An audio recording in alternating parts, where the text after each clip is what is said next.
Good evening. Okay, let's get started, Sreeram. Do you want to start with quick introductions and then I will introduce our topic for today? Yeah, sure. Good morning, good evening, good afternoon, wherever you are.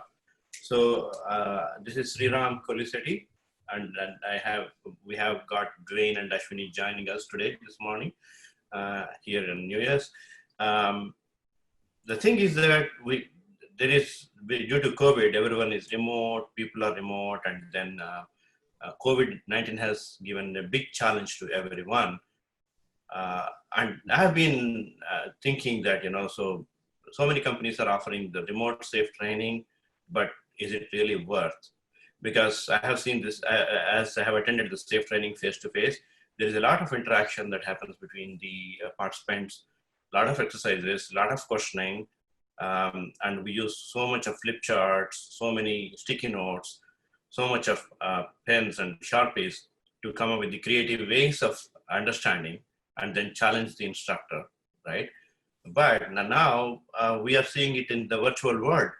And all the companies are saying that, yeah, the experience is good and all that, but I have a lot of questions. So, and I was just wondering if it is really true that, remote safe training is as effective as the real training.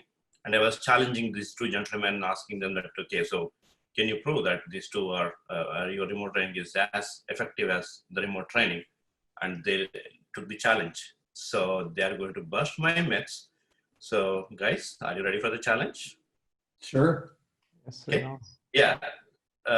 So that's the thing. I mean, so not just me. I mean, I have 8 more people who are with me who also probably think that remote safe training is not as effective as that.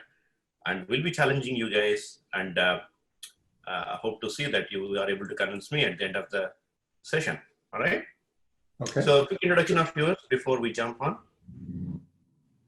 Ashwinee, do you want to introduce yourself? Yeah, I'm Ashwinee Kalkura. I'm a safe program consultant. I'm a trainer come consultant, and from the last 4 years, I'm running the safe trainings and my consulting business as well in India, predominantly. That's pretty much about me. And I am Dwayne Stroman. I'm a safe program consultant trainer, SPCT with Cyberpunk. I have been learning, implementing, experimenting with Lean and Agile since about 2002, involved with Scaled Agile since 2012. Sreeram? Yeah. Okay. So I know, Dwayne, you say this smooth does not make skillful sailors. Yeah. I mean, everything is good, great. But here is my first question. How will I stay engaged awake for a full day of a training? So staring at the computer monitor and then, 2 days, 4 days of training. What are your thoughts around that one? So. Yeah, so that's a great question. So let's go to the next slide because I want to show what this is about. If you take a look at the graphic on the right, that's not what remote training is. As an SPCT, I have trained literally over 1,000 SPCs in my career. Most of them obviously face-to-face. I was never a believer in remote training until we were forced into doing it. Now, do I think it's a complete replacement for in-person training? No. Is it close? Yes, it's much closer than I ever thought it could be. And we're going to go through and explain to some of the ways that we've been able to improve that. But it definitely is the engagement you see on the left screen there, not the I'm falling asleep that's on the right. And you'll see some of the ways that we're able to do that. Ashwinee? Yes, I think, if you move to the next slide, yes, our approach, right? The seamless flow. And if you see the sticky notes, they look almost real. They are the tools that we use. Miro boards, murals, digital workbook pages from Scaled Agile, whatever is comfortable. And also, if you see the exercise patterns and how are we going to go through those things with, again, real world examples and also our experience driven stories. So on the online classes, we have also been able to talk about a lot of real world examples on the 40 plus trainings that we have done in the last nearly 2 months on remote. So those things add a lot of value to the end users who can actually use the same thing in a remote work they are going to take back. So Yeah. actually, I'm saying that these stickies are not real. They are from the tools. Yes, and they're Oh, wow. better. In fact, Okay. I mean they're better. In fact. Wow. And in fact, so Sreeram, this is a couple of snippets from some of the training we've done just in the recent past. And in the upper right, you see a spreadsheet looking approach where we have all of the links to the various tools that we're using, so that for each exercise, it's not a scramble to find out where do I go, what do I do. You simply click a link and you're into the exercise. Yeah. And then we use a number of, if you see in that second graphic below the spreadsheet, we use some very clear step-by-step directions. We're going to talk later about how we're in different breakout rooms. We want to make sure the directions are clear so that you're focused on the learning, not trying to understand what the exercise is. And then the bottom part of that on the right is some links that we've added into the content, so that as we're going through the content, you know exactly where to go, whether it's going to the Scaled Agile Digital Workbook, if there's an online exercise, which exercise to go to, if there's a Zoom poll, perhaps Kahoots, which we'll talk about later. So again, we've tried to make it as seamless as possible for moving through the different areas as if you are in a real physical room. Yeah. And also Dwayne talked about, you just click a URL and you go there. You don't have to really scramble around where to go, what to do. You just click the link, off you go. Yeah. So I'm suspecting that you guys will provide these links in advance. Is that right? Yes. Yes. And we're going to talk about the technical checkup we do. In fact, if you want to jump to the next slide, Sreeram, let's talk about another aspect of this is class times and break times. Later on, go ahead, please. Later on in this webinar, we're going to run a poll to ask about, appropriate class times, because we have that flexibility now with the remote approach. We do have more flexibility, but break times are critical. We've found that it's really important to have adequate breaks. We try to keep the number of breaks to a controlled amount so that we can continue the learning. Every Scaled Agile class is content heavy. There's a lot of knowledge to gain, a lot of information, but without the break times, it's really tough to maintain your focus and really absorb that content. So we make sure that we're using break times at the right amount. And a lot of that is dictated by the class. If we want more breaks, shorter breaks, or if we want longer breaks less often. So we have a lot of flexibility. Yep. Okay, good. And yeah, I think that sounds great. Yeah, Ashwinee? Yeah, you have a coffee on your table, right? So something similar. So That's good. That's good. We need okay. that often. Yeah. So that leads me to the another challenge. I mean, I'm kind of fine with that, but that leads me to the another challenge. So in a public setting, basically when we are running a public class, we get people from various companies. And usually there will be a lot of stories to share, because I know the right way to do the things and they know the other way to do the things, and collectively we learn with each other. But how are you ensuring that you are giving the same kind of experience in the virtual world as well? Yeah, that's a great question. So let's go to the next slide, because we did prepare something for that. We have found that we actually can have more diversity in these classes, not less, because of the remote aspect. For example, you see at the bottom, our last implementing safe class, we had people from the US, from Europe, Middle East, and India. So multiple time zones, multiple industries. And that really helps, because typically in, let's say, a India-based class or a US-based class, or, whether it's France or wherever it might be, we have people geographically co-located. So they have similar experiences. But in these more diverse classes, we have people talking about, well, this is how leadership works. Well, that's not how it works in the UK. That's not how it works in Belgium. That's not how it works in India. So we get a much more balanced global perspective, if you will. We found that the diversity is actually greater, not less, in the remote classes. And also to Dwayne, to add to your point, because we are sitting at home, many of the trainings, right? So if it is an Indian time, we start at 9 and say 5 o'clock. But if everybody agrees and there is a diverse candidate, in some cases I've started it at 8 o'clock, or some cases I've started it at 10 o'clock as well. That flexibility is there as well, depending on what really participants want to or wish to, at what time they want to join, right? Right. Oh, wow. This sounds really cool to me, because in the classroom sessions, usually we get the people from nearby cities and of course nearby companies. Yep. But you're saying that now you have more diverse, more geographically spread people. So that enhances learning for sure. Yes, we have a lot of cross-pollination.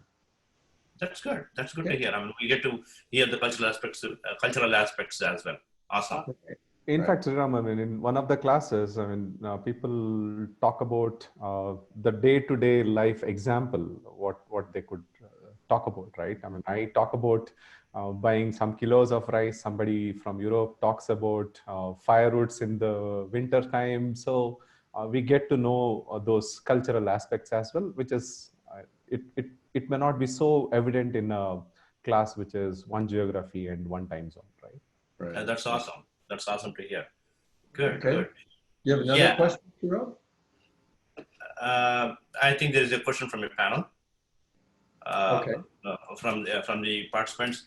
Just curious, how do we simulate team tasks or activities if we were to say make a group of 5 or 6 people, typical Scrum team? Yeah, so that's a great question, I think. Like, so yeah, in the classroom session, we are having groups. So you give us a group activities and then we go and do them. Do you guys have a slide for that, or? Yes, we're actually going to cover that. That's a really good question, because that is one of the common concerns. And I know, Sreeram, you voiced that concern as well. So we are going to cover that in just a bit. Okay, cool.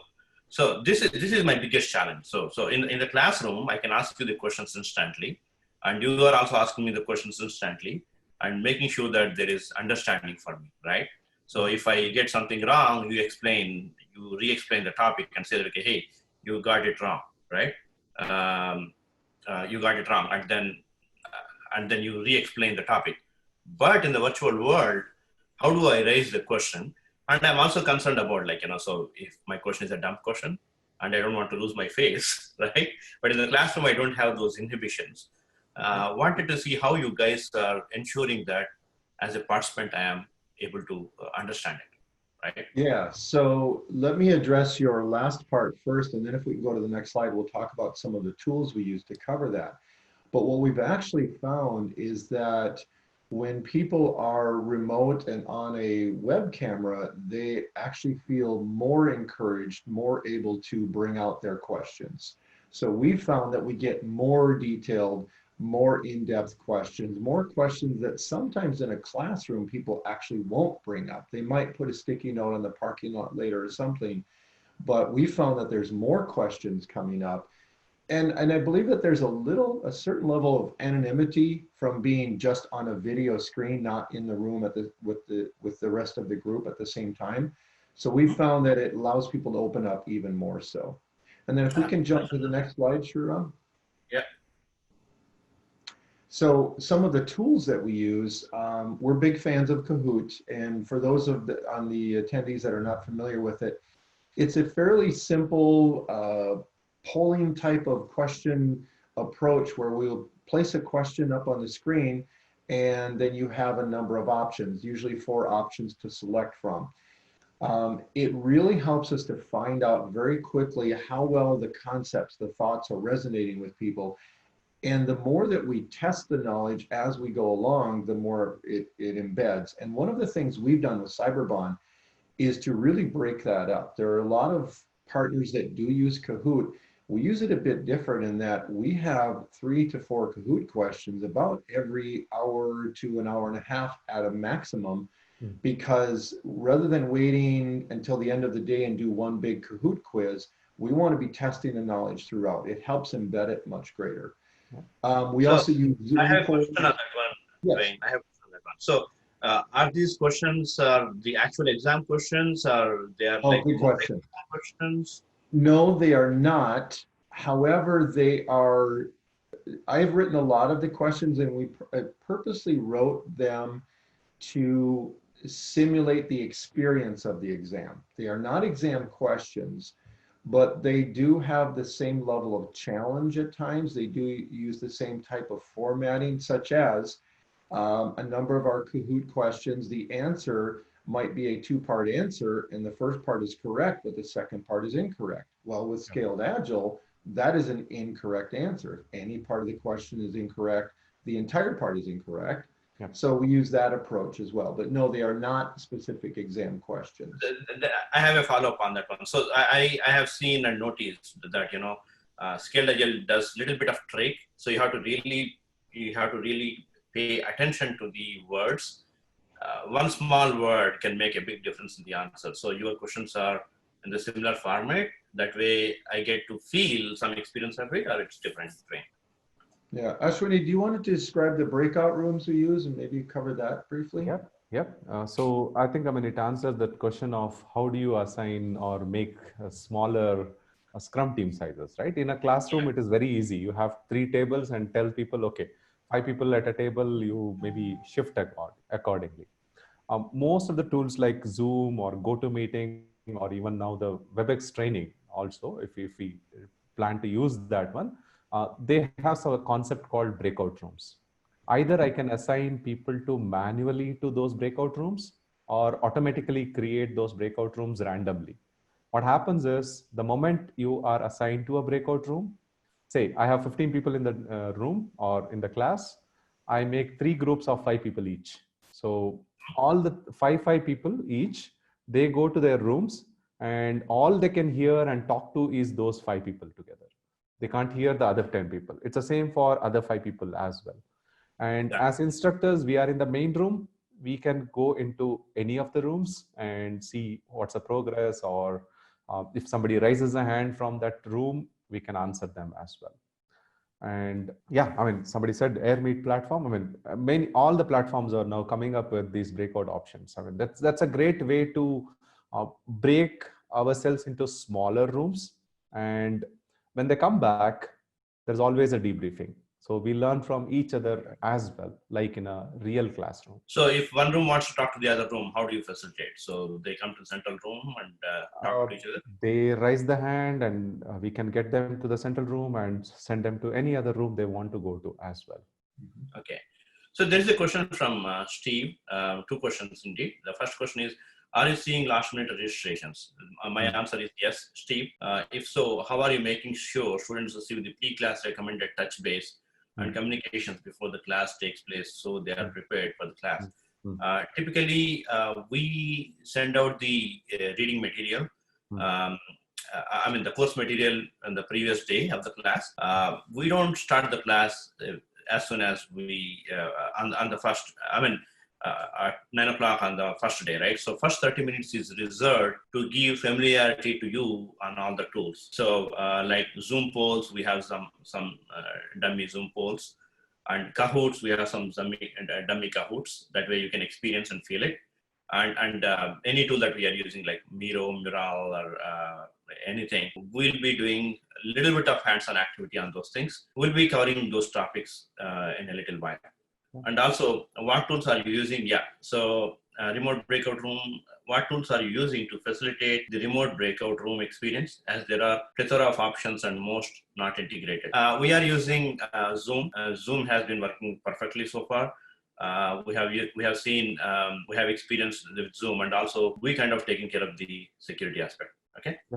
We'll be covering this topic soon. Okay. And also to Sreeram, to your question of, the question of plethora of tools not integrated, you don't need to worry too much about that, as we talked earlier, because we have all the professional licenses for any tools that we use. You don't really need to log into any of the platforms. Okay. Mural, you just get an URL, you click that. It is something like you're opening google.com. Right? So you go there and you start, you are as a guest, you can start using that one. And your names are not stored and your credentials are not stored that way as well. Okay. Yeah, so Sreeram, this slide is answering one of the questions that I know you had, and that was asked previously about how do we simulate team tasks or activities. Well, for those knowledgeable about Scaled Agile, you know that one of the key events within Scaled Agile is the program increment planning or PI planning event. And one of the ways that we approach that, now this is actually showing a different exercise, but very similar in that we're not only teaching you how PI planning works using remote tools, but we're also giving you opportunities to learn how to do remote PI planning in the class. Now, we select certain tools and we stick with that tool so that you're not learning a tool when you should be learning Scaled Agile, but it does give you exposure to an approach, not the only approach, but a given approach to doing this. And it helps you understand not only what PI planning looks like, but also how you might be able to do it within your organization using these remote tools. In fact, I mean, in one of my last classes, there were two people from an organization. They were supposed to plan for a PA planning in the next week. So they were very happy that there are so many tools. I mean, even simple Google Drive can be used. I mean, we kind of tried doing certain things in just a Google Drive and Excel sheets as well. As simple as that to Mural and Miro boards. Well, you guys are saying several things. Looks theoretically fine for me, but what is the practice? How many classes you have taught remotely? And what has been the feedback? What has been your experience? And what is the comfort level of the students? Can you throw some light on that one? I mean, see it to believe it.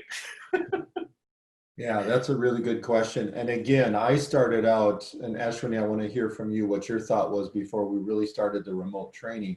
Yeah. But I started out really being skeptical. I wanted to experiment with this, wanted to try, wanted to move it forward, but also really not expecting great results. Yep. It really was different, much better than we thought. Again, it is not a complete replacement for in-person training. However, there are some aspects that are actually better. Yep. We've gotten a lot of feedback about how the tools help people focus on the learning portion of it. Rather than having to stand up and create flip charts and so forth, the tools are already there. And so they can able to dive right into the learning faster. And in fact, I mean, what I try to do is switching between the windows is so easy in online class for me. So whenever I talk about a topic, there are only 3 bullet points on the slide, right? But there is a guidance article on a scaledagileFramework.com website. I just quickly take them there and say that, okay, click on this link, you click on this picture, you're going to get a complete article there as well, which I couldn't do in a classroom because I had to move back and forth for that. Right. We talked about that in preparing for this webinar, what an advantage that is to be able to go into the website and not only bring up the guidance articles, but use annotation, use highlighting to help people understand. And they also start to get more familiar with the Scaled Agile Framework website as well. And by the way, these chits are taken from the actual feedback that we have got in the classes. And as of now, we have taught 5 of the classes, Safe for Teams, Leading Safe, POPM, Implementing Safe, and the List and Engineer. All so mix of 2 days, 3 days, and 4 days. All type of classes we have taught. Yeah. So there is a question from Steve: which classes have been taught remotely? So all these classes, whatever you place here, list, RT. Okay, great, awesome. There was another question. In my Agile workshops that I conduct, I have an activity simulating Scrum for 2 to 3 groups of 5 people each. They need use Legos to build product. How do you bring this experience in online teaching? So I've used the Lego simulation as well. In fact, with Safe for Teams, I have a simulation that we use with Cyberpunk to help promote that. And again, is remote training a complete replacement for in-person? No, it's not. Can it be extremely close? Yes. And given the situation we have, it's the best we can do. Can it replace having physical Legos that we're putting things together and the learning events that are there? No. Are there other learning opportunities that we maybe would not get with an in-person? Yes. So there are a number of trade-offs. We are not trying to say that remote training is better than in-person training. I don't believe it is. Is it extremely close and in some ways perhaps even an advantage? Yes. In fact, I mean, Dwayne, me and Sreeram meet every week. Usually we talk about business, but from the last 1 month, it has been about how can we make our class experience better and better using the examples either that we have tried recently or someone in the class tried differently, right? Oh, so there was another question which said, what do you do with the poor connectivity issue? Somebody drops off and then rejoins like in 5-10 minutes due to their connectivity. Yeah. How do you make sure that they're coming up to the speed? I can take this question, Sreeram. Yeah, go ahead. So in most of the remote trainings, I mean, if we know that class size is going to be more than 10 to 15 people, what we do is we have another facilitator with us as well. So while we give the breaks, if somebody has missed some portion, one of us stay back for that break, and we have a one-to-one conversation. And that's a good, oh, go ahead, Ashwinee, sir. Yeah, and also many a times, I mean, if you're having a flaky internet connection, for a moment, maybe it is okay to switch off your video and just be on the audio for some time, right? Just call out that and be happy. Right. When we have bandwidth, and we do have that once in a while where someone is having a bandwidth issue, their son or daughter just got home and started streaming their homework or something. And yes, if they shut off the video, the audio works just fine. And then when they're able to, they turn the video back on. Yeah. And as you mentioned, we've also used breakout rooms with the additional facilitator or instructor. If someone lost connection for 10 minutes and doesn't understand what did I miss over those 10 minutes, we can jump into a breakout room and cover that, get them up to speed quickly, and then bring them back into the main room. Steve had another question. When teaching international and in states, do you utilize an international calling in case the video drops, etc., bandwidth? Again, I mean, if you are asking from the teacher's perspective, usually we try to have 2 or 3 sources of connectivity. I specifically try with the Wi-Fi connection and mobile device hotspot connection as well, along with the UPS being there as well, right? So we do that one. But as a participant in a Zoom, you have your local numbers as well. You could definitely utilize that. And in fact, we have had people do that where they are logged into the training twice, once from their computer or their tablet and once from their phone. Yep. And the phone is perhaps an audio backup, perhaps it's, in case they lose connectivity and they still have it there. So yes, we do have that quite often where people will have that as a backup. How often do we lose connection? Not as often as you would think. With COVID-19 right now, you would think that there's a lot more impact on the internet, but what we've been finding is the backbone's been holding up quite well. And most people, if they do have an issue, it's fairly short-lived. Yep. In fact, I've done exactly 13 trainings online till today. So not even a minute. I've never had a problem with Zoom. Or even GoToTraining is something I have used as well.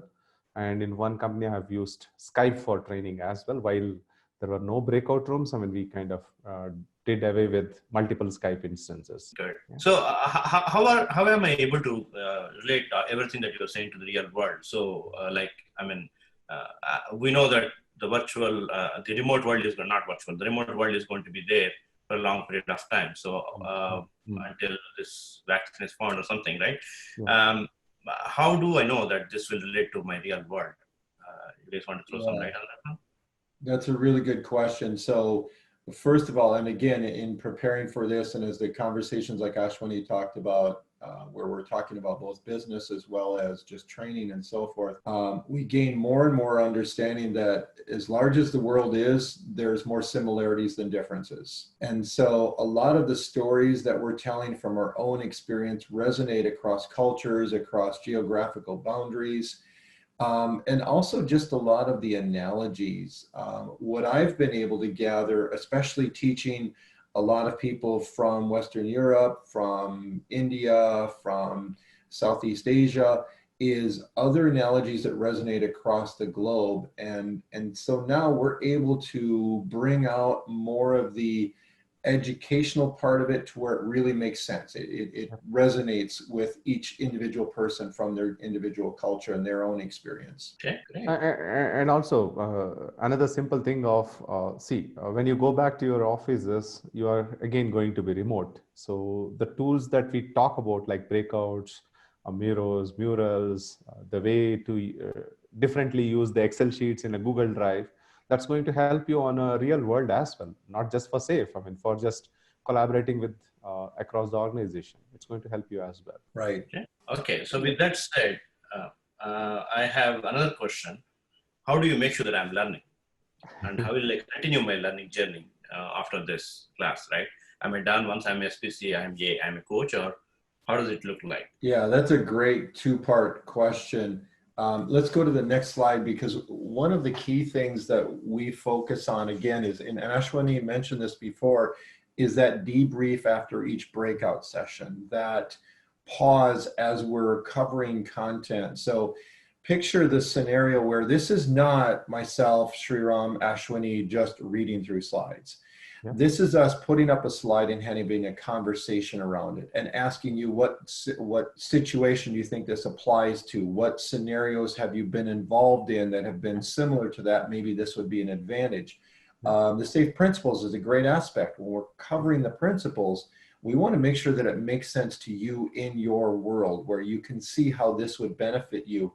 So there's a lot of debrief, a lot of questions, a lot of conversation, trying to make it real to you so that it's not just learning a framework, but now it's about learning a mindset. And in all the safe classes, you typically have at least one exercise in an hour that you go through, right? So what we try to do is we randomize the groups so that in a day, if you have 15 people, you would have met everyone, right? So in 2 days, I mean, you would have met them twice or thrice or 4 times. And that mind share, right? I mean, that mind share is very important. I mean, where the journey starts. Right. And Sreeram, so this slide, we wanted to talk about the measure and grow aspect. So this is a key concept of SAFe 5.0. And what it's really about is we can't improve if we don't know where we are. But once we understand where we are and we're measuring and determining the areas we can improve, and then growing within those. So the class, we always start off the class with, this is not the end of your journey. This is the very beginning of your learning journey. The exam does not end your learning journey. Passing the exam simply is a milestone, a step within that learning journey. So, and we're there to support you for that, because here's the key. We're not just here to train you. We are very passionate about this, about the framework, about the mindset, about the cultural changes that it can bring about making people's lives better because they enjoy their work more, they can deliver more value, they have a more satisfying career. That's important to us. And so once the class ends and you've taken and passed the exam, we continue on with that through Slack channels, other webinars, starting up meetup groups, LinkedIn channels, things like that. We help you understand how to use the SAFe community for additional assistance. We get questions from students after class all the time, and we're frankly happy to help answer those, because it helps us understand, not only helps that student move forward, but it helps us understand how effective we were in teaching the framework and the mindset. Yeah. Okay, so you are saying that after the class also you guys keep in touch with us, and then make sure that we understand and grow in our I mean, enhance our knowledge, at least until to the point that I take my exam and then start my journey. Is that right? Absolutely. The last day of class is goodbye for now, not goodbye forever. Okay, awesome. That's great. That's really great. And this might be my silliest question. How do I know my computer will suffice to participate? So I might have a board computer, or I might have just a tablet. How do you make sure that it works perfectly? Yeah, so Ashwinee, I'll cover what we've found, a lot in the US and Europe. Yep. Typically, again, we do a tech check ahead of time, and we send out in that tech check, first of all, we give you the spreadsheet that has all the exercises and so forth. We do ask you not to go in and do the exercises ahead of class, but we want to make sure that you can access the tools. And we do find issues, and we find workarounds for those. For example, some people with their work computer cannot access Google Drive, and that's how we share the spreadsheet. We just email the spreadsheet, or we send it through the chat window. Yeah. The tools, we have not had an issue with people being to access the tools yet, so that's usually fairly easy. Now, once in a while, we do have problems where they're struggling, not able to use Zoom, but they're struggling with learning how to use Zoom. Perhaps your company uses Microsoft Teams or GoToMeeting or something else. that dissipates very quickly. So the tech check, we usually do it, let's say the class starts Monday, we'll do a tech check on Thursday or Friday. And that gives us time to correct any issues we might have found, help you work through any technical challenges you have, and find workarounds if we need to.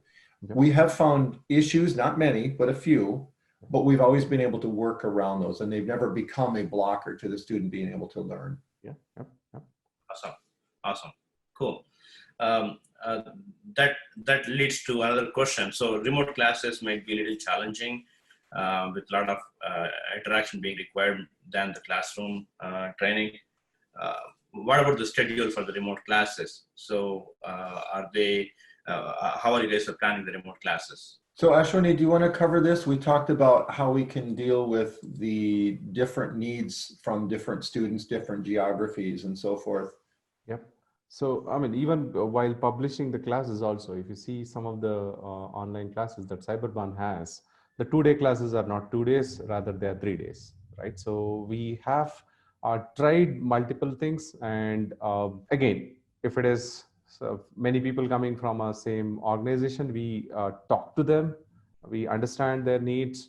Is it weekends are fine with them, or spread out during, 2 days in 3 days, or a 2-day class in 4 days? What do we do, right? So we do have multiple type of schedules, and also we are flexible with the schedules as well, because we know people may want to think in a different perspective, right? Got it. So you are flexible based on the need, if it is for a private class and a public class, right? That's Exactly. what you're saying. Exactly. Private classes, even more flexible, because the organization and we talk ahead and say that, okay, do we need to do, say, 8 to 12, 4 days? Does it work for you? Or afternoons, 4 hours, does it work for you? Or do you still want to go ahead with 2 full days as for a 2-day class? And there's a question from Rajesh. Since there is a lot of Q&A and breakout session recaps, does online classes take more than 2 days or 4 days than the face-to-face classes? So technically, if 2-day class and classroom session is same as the 2-day class in the remote, it's like 1.5 days. How has been your experience, Dwayne? So for me, I teach a lot of the implementing classes, the 4-day really in-depth classes, the RTE class, which is 3 days. We have kept to the schedule. Again, as Ashwinee said, we are flexible on that, but so far we have kept to the schedule, and it has worked out quite well. Is it a little bit more of a time demand? Do we have to watch the time boxes a bit more because of perhaps additional breaks and so forth? Yes. But we have yet to have an issue where we were not able to finish the class within the time. In fact, if you look at the 5.0 course materials, though they are 16-hour classes, they are designed to be around finishing around 14 hours. So in a class of, say, 10 to 15 people, we can, in a real session, face-to-face, we can close around 14 to 15 hours. So that gives us an extra hour or so, even in the remote classes. So have you, just in case, assuming that you had a large batch, so if I had a lot of questions, were you guys able to spend some time with me in the evening, maybe like 30 minutes, 15 minutes, 20 minutes? I'll attack it in 2 ways. Whenever there is a more than 15 people, we always have a second facilitator, so that they, if it is, say, 3 rooms, 2 of us are circulating around the rooms and answering the questions right away in that rooms and debriefing. That's one part. And we always stay back. We always stay back for another half an hour or so to answer any questions that are still pending. Yeah, that's a great point, Ashwinee. Again, we are committed to the learning and the education. We all believe firmly in the framework and the mindset behind it, that it works. And we truly want to help people understand. And so if someone's struggling with a question, we're not going to ignore it. We're going to do what it takes to help make sure that your question is answered. Yep. It doesn't mean that we will stop the class and answer every single question as they come up. We do handle the questions contextually. Some are very quick answers. We're going to answer them right there. A lot will end up in the parking lot. For example, in the implementing classes, we take at least a few questions from the parking lot every morning before we start class. Yeah. so that we answer some of those key questions, because sometimes those are blockers to further learning for that day. Yeah. Awesome. Hey, Dwayne and Ashwinee, thanks a lot. You guys have removed a lot of my myths. I will no longer wear my chain and goggles and cigar now. Mhm. I will be a matured man. There are a lot of skepticisms around. Many people were like pushing the classes who registered for. I know a few students who registered in January. They want to go to 2021 January. So, putting their careers at risk, not learning and deferring money that they paid for 10 years, sometimes asking for the refunds. Yeah. But I think both of you guys have done a great job of doing the remote classes and giving that experience and comfort to everyone.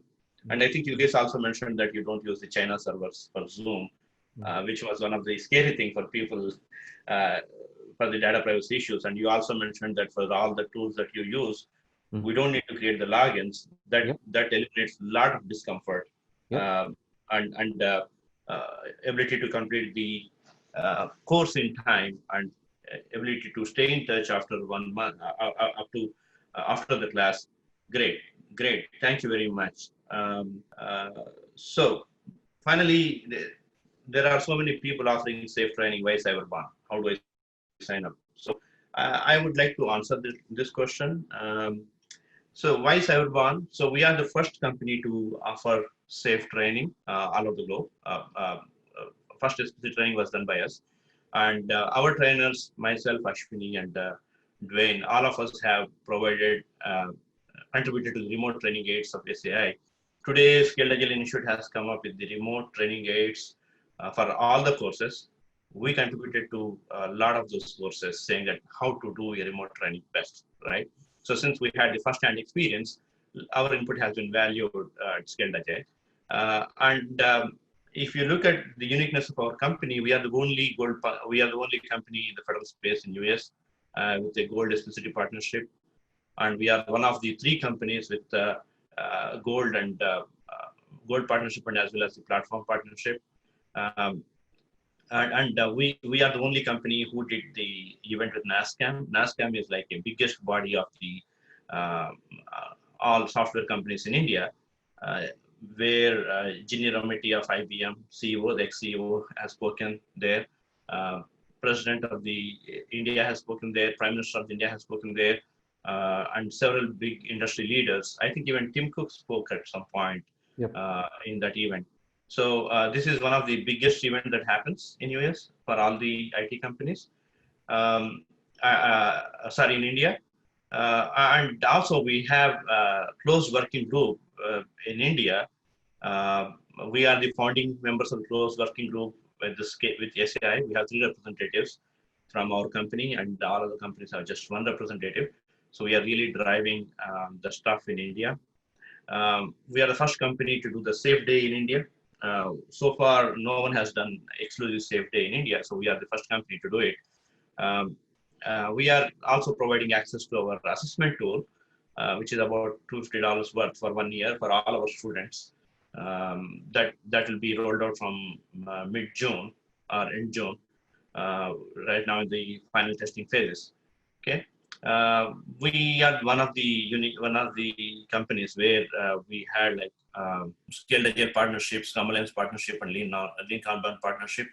And we are also offering discounts to the returning students and clients. That way, they get to hear they get to learn from, they get to benefit financially and as well as to make sure that they're kind of understanding what it is, right? So these are some of the unique UPS, unique selling propositions, USPs for us. We are definitely growing bigger and better.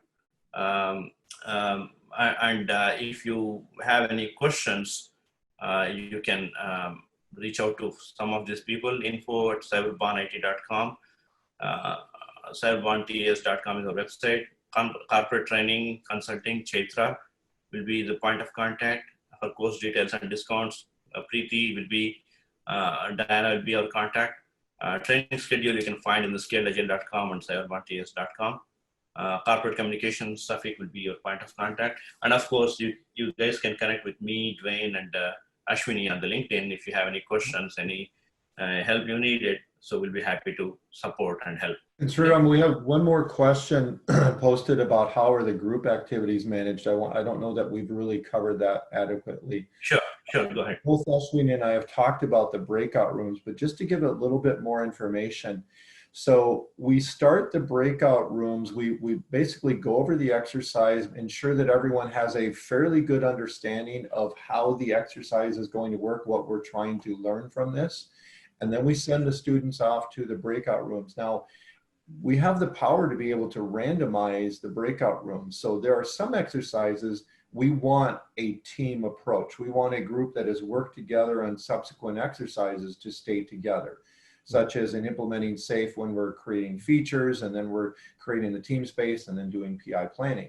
There are others where it's nice to randomize that. In other words, you will go into a breakout room with new people. It's as if we're able to reorganize the tables every time you go into an exercise. Yeah. So we use both of those to help increase the learning. Once they're into the breakout rooms, we will go from breakout room to breakout room and spend about 15 to 30 seconds, ensure the students understand the exercise, maybe add a comment or two. And a lot of times we see, oh, they're struggling with this, and we're able to send a global chat to all breakout rooms to say, don't forget about this point. Hey, remember this concept. And so it helps remind people. And then finally, to honor the time boxes, within Zoom, one of the reasons we use Zoom is the way it can control the breakout rooms. We can end the breakout room and it gives a 60-second notice to the participants. So they see a very clear 60-second timer as it counts down saying, at the end of this time, the breakout rooms will end and they'll be brought back to the main room. So it helps people understand, okay, we need to start bringing back our questions. We need to start capturing our thoughts, coming back with what the exercise has, because we're going to go back to the main room for the debrief. Yeah. Awesome. Any more questions from the participants? Feel free to chime in and then we'll be happy to answer those questions. Okay. I think we've covered most of the questions, Sreeram. Why don't we do this? If others have any questions, you've got the contact information here. Please feel free, ask us questions. If you want to ask myself, I think I can speak for Ashwinee. I'm sure he'd be happy to answer questions about the training, definitely. About the framework, Sreeram as well. Just let us know afterwards. Again, this isn't for us just training. This is much more a passion and helping engage you in the class so that you can start your career, start moving it forward in that lean agile mindset that SAFE relies upon. Sure. So, Dwayne, will this be shared on a public domain? Those who did not attend or those who joined late, they can listen in back this recording? Yes, I believe we are sharing this publicly. And do you have that information, Sreeram? Yeah. Okay, so we will notify everyone of how we're sharing this publicly, probably through LinkedIn, on the Cyberpunk website, and so forth. Yep. And anyway, we have the registration details as well, and I have a screenshot of who has attended as well. So yeah, thank you, Steve. Well, with that, thank you everyone for attending. Hopefully this was helpful. Ashwinee, Sreeram, thank you guys. This was fun just to pull together to present the webinar as much as deliver it. So, I mean, in fact, our classrooms are going to be like that. We 3 talked. I mean, in fact, in the classroom, all 10 plus of us will be talking like this. Exactly. Shachi has a question, so I'm just allowing her to talk. Shachi, go ahead. No, I don't have any questions. Yeah, you raised the hand, so that was just Thank you. Okay. All right. Thank you, everyone. And we'll end the webinar now, and we look forward to seeing you in an upcoming class. Thank you.